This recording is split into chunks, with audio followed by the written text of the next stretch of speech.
Hello, everybody. So, whereas last episode decided to rip my brain out and confuse the heck out of me, this one decided to rip my heart out at the end. R.I.P. Steven.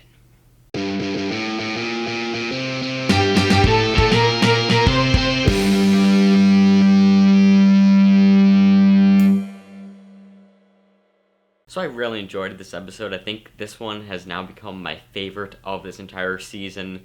I think this was great. I love how, I love these kind of episodes where you're just delving into the backstory of the characters and getting things, finding out information about these characters, going through their memories. It reminded me a lot of WandaVision episode 8 when Agatha is taking Wanda through her memories and you're seeing different things, seeing more of her backstory, more of her origin story, filling in the blanks of how this whole, the whole sitcom thing happened.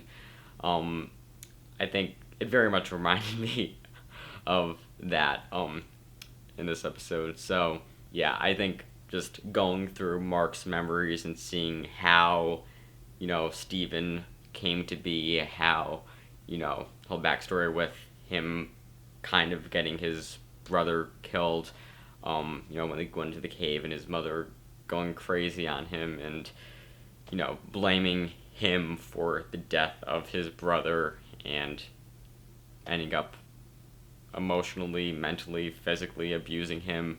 That creating the mental disorder, the dissociative identity disorder, creating Steven to kind of help him cope with that and really damaging him as a person to get to the point where he's killing people, he's, where he'd become Moon Knight and be all about enacting vengeance on the world. Of course, through Khonshu's guidance, but even like before that, he was a mercenary, and so it's like you kind of see how he got to be the way he is. And yeah, I always love these kind of things, this kind of like the origin story kind of stuff. And especially like with this kind of thing where it's very much like, you needed these blanks filled in, to like, this was very much needed to, tell us the backstory of him. And, I thought they did a great job with that. It was just very interesting to see all of this, and once again, I feel like I'm a broken record saying this, but like, Oscar Isaac, I mean, phenomenal job. I mean, like, I thought he was good in the other episodes. There are just tons of moments throughout this episode where he is just giving his all in the acting, plus, like, throughout the episode having Mark and Steven as separate entities interacting, like, he does such a great job, being, like, making that believable that there's two versions of him interacting and it not feel weird. Like, I assume that had to have been very weird to film, like, trying to react to himself. Like, there's not really it's not really, I mean, they probably had, like, a stand-in or something there, but, like, I don't know, like, it must have been so weird, but he does it amazingly, where it just seems so believable that there are just two versions, two Oscar Isaacs there. The Mark persona, Steven persona, obviously, we've already talked about in other episodes how he distincts them amazingly. And so, yeah, I think, again, amazing job. He's giving his all in this season, in this series. He's amazing. But yeah, so the other thing throughout this episode that we're kind of having happen is they keep, like, pulling us out of it and, like, have him talking to the psychiatrist Harrow, Dr. Harrow, and, like, it's so weird because I can't figure out, is this supposed to be the real world? And I think that's supposed to be, like, the question you're supposed to be asking. It's supposed to be very confusing, like, is that the real world? Like, is everything we're seeing, everything else besides that, just in his head completely? Or is this in his head? How is this working? What is going on? What is in his head? What is not? It's so confusing, and I really hope it gets cleared up in the next episode of what is going on. I can't, I don't know. part of me is like, it would be kind of interesting to like see that everything was just in his head, and this what's actually happening is he's just in this psych ward, and just this whole thing has been a fantasy in his mentally ill head. That's an interesting idea. That is an interesting idea, but at the same time, it does get me a little bit nervous of like I'm not so sure how you can keep the integrity of everything else, like having it still be meaningful if it's just it was all in his head. I feel like there could be a way to do it. I just I don't know. I really don't like that plot line. I think there is something to be said with like, oh, let's just it's his character. It shows some stuff through his character of just like the broken mind, that he has, that you know he creates this fantasy, and it's just he's in the psych ward the whole time, and it just shows something about his character that everything was fake.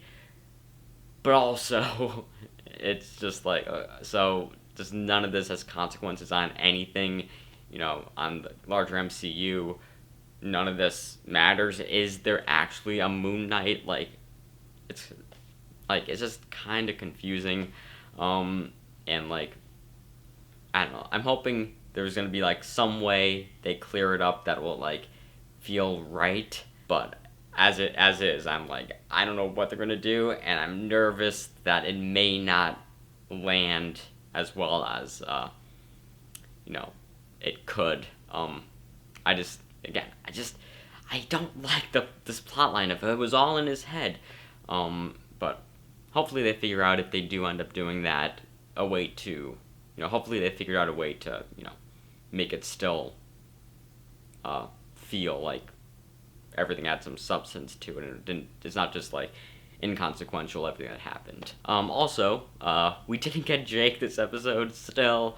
We didn't even get the tease of him. In the recap, we didn't even get that portion of it in it. They just skip right past that. They don't even show when they look to the other tomb and see the other person inside of it, which that right there made me oh no, are they not going to do it? And they didn't end up doing it.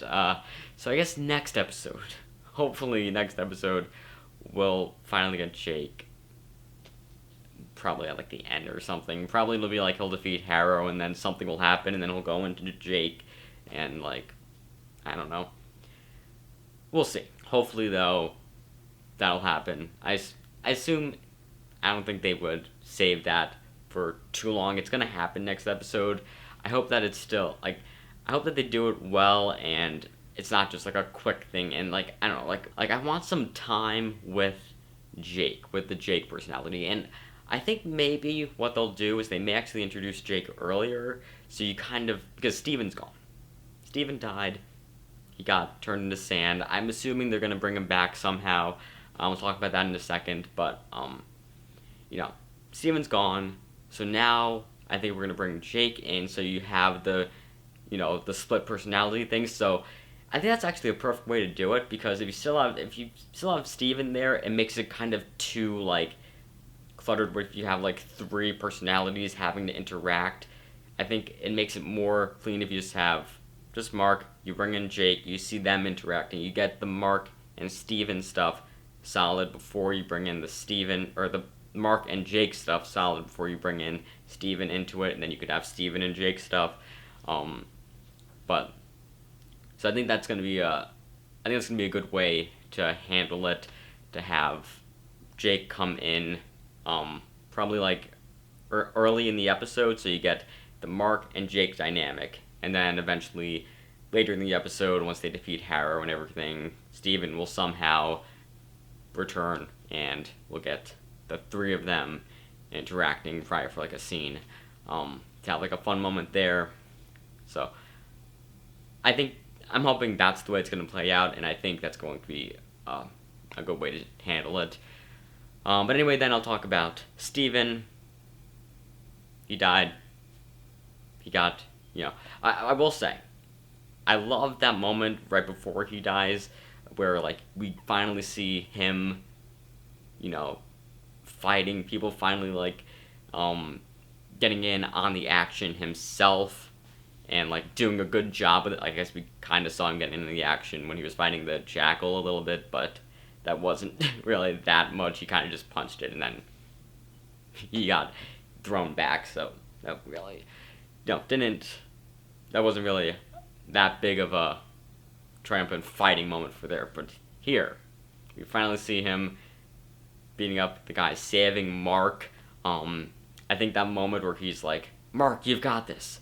But if I'm you, I've got this too." I thought that was such a great line. And I think just showed a good like moment in his character, the realization of like he has got this also. He and Mark, they're in the same body, they're one thing. He can do this too. And so he just, he saves Mark, he beats the guys up. Eventually, he gets thrown off the boat thing that they're on and falls below. He ends up turning to sand because that's how that works there. And now he's turned into sand. He's dead. But I think they're gonna bring him back somehow because before this, they showed that I guess Harrow has gotten Amit's has like resurrected Amit or is like started his whole thing of enacting justice, the pre-justice on people, and so because you have the hippo lady, I'm sorry, I forgot the name of it, Tamaret or something, I don't know, but the hippo lady, she's like, oh, there's souls coming in before their time, and so that kind of means Harrow has already started to do his thing, but this is something that's going to be, I assume, reversed, and in reversing that, Steven will also come back. There might be something where it's like they resurrect everybody who has gone in there in the past 24 hours or something, I don't know, but like they'll do something that will bring all of them back and Steven. I will say, what is this, the second time in 5 years that, a large population of the Earth has just died and then has to be brought back. At least this one will not take 5 years to happen. The people of the MCU, they just cannot, they can just not catch a break. It's just, I feel bad for them. They're probably just like, alright, why not? The sky's moving, whatever. That happened last Thursday too. It's like they must not be surprised by anything anymore. Well, Jimmy turned to dust again. What are you gonna do? But yeah, so I assume somehow we'll get some god that can reverse what Amit did, or something will happen that will end up bringing all the people that had been judged by Harrow and Amit back to life. And that will also bring in Steven. So that's what I'm predicting as how they're gonna bring Steven back. And overall, I'm really excited for next episode. I assume we'll get Moon Knight action once again. It's I will say it's a bit sad that we haven't gotten it in the past 2 episodes. This one definitely like made up for it, and just like the backstory of everything.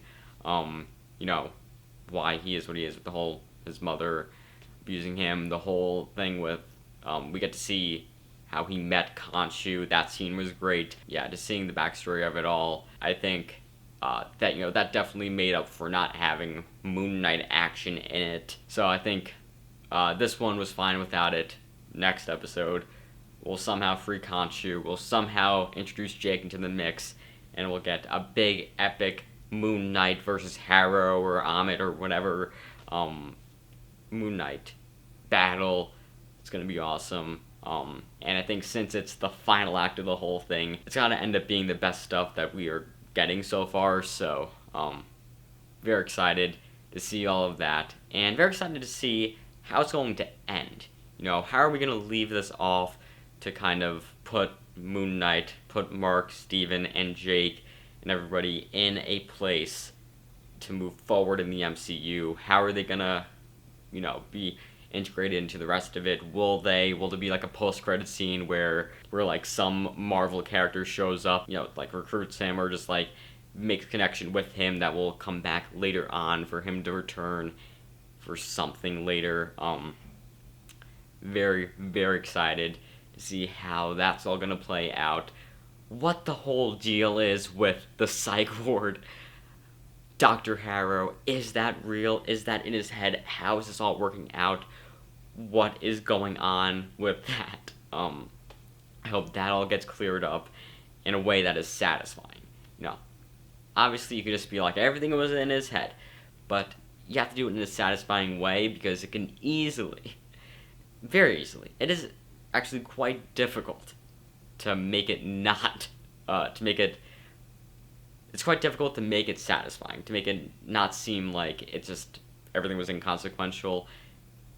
It's very difficult to do that, but if they can pull it off, then sure. But I would personally want them not to do that, and I would personally rather them somehow reveal that that was actually in his head and everything else was real. But also at the same time, I don't know, that could also kind of be unsatisfying if it's like, okay, so why then with all that stuff if that wasn't real either? So I don't know how it's gonna all work out. I'm hoping they're gonna have some answers to these questions that again will be, I'm sorry, I'm using this word again, satisfying. But yeah, definitely can't wait to see what they come up with, how this whole finale plays out, return of Moon Knight, action again. Yeah, I think it's gonna be great. So anyway, those are my thoughts on episode 5 of Moon Knight. I think it just did an amazing job at showing us Mark's backstory, everything, you know, why he is the way it is, everything with his, again, kind of being responsible for his brother's death, his mother going crazy on him, and him developing this disorder, him developing the Steven personality to cope with that, meeting Khonshu, becoming his fist of vengeance, and all of that. So, yeah, I guess also there's like the whole thing with like balancing the scales. I think that was a good like motivation for all of this to happen, is they're trying to balance the scales. They need to do this to get through, and in order to balance the scales, they need to come clean, or Mark specifically has to come clean about everything that he's been hiding from Steven. I think that was a nice way to motivate this, you know, reveal happening now. But yeah, so I thoroughly enjoyed this episode. I think it's my favorite of this season. I'm hoping next episode tops it. That's kind of where I'm going into it. I'm hoping, because we'll get Moon Knight action, because we'll get more answers, more questions answered, more answered answers. What did that mean? More questions answered. I'm hoping next episode will top this one. But for now, this one definitely has been my favorite of the entire season. So yeah. Anyway, again, those are my thoughts on episode 5 of Moon Knight. Please comment below yours. Remember to give this video a like, subscribe to the channel, and maybe check out some of my other videos. And with that said, that's a wrap. What an absolute muppet.